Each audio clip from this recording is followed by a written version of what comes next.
He would never have believed it if you told him a year ago, that he'd be standing in an empty shop with a baby in a pram, seriously considering putting in an offer. The pram had been a stroke of luck.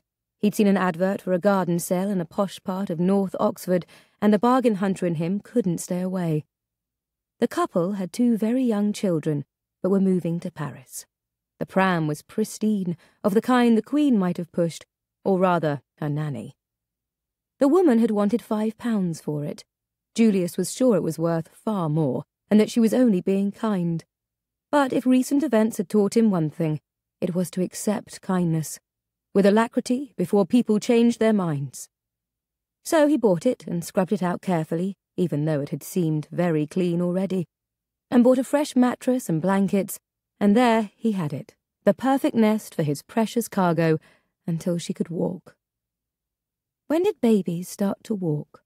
There was no point in asking Deborah, his vague away with the fairies' mother, ensconced in her patchouli-soaked basement flat in Westbourne Grove, whose memory of his own childhood was blurry.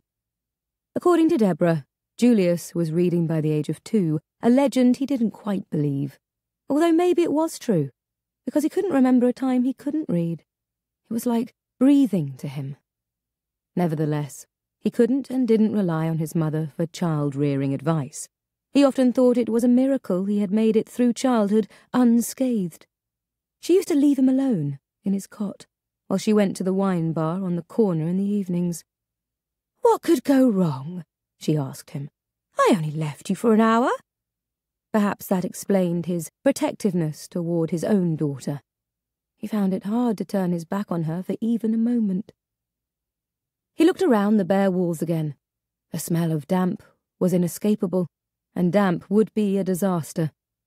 The staircase rising to the mezzanine was rotten, so rotten he wasn't allowed up it. The 2 bay windows on either side of the front door flooded the shop with a pearlescent light, highlighting the golden oak of the floorboards and the ornate plasterwork on the ceiling.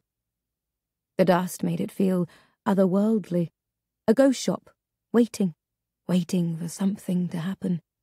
A transformation, a renovation, a renaissance. "It was a pharmacy originally," said the agent, "and then an antique shop. Well, I say antiques. You've never seen so much rubbish in your life." He should get some professional advice, really. A structural survey, a quote from someone for any work needed. Yet Julius felt light-headed and his heart was pounding. It was right, he knew it was. The 2 floors above were ideal for him and the baby to live in. Over the shop. The bookshop.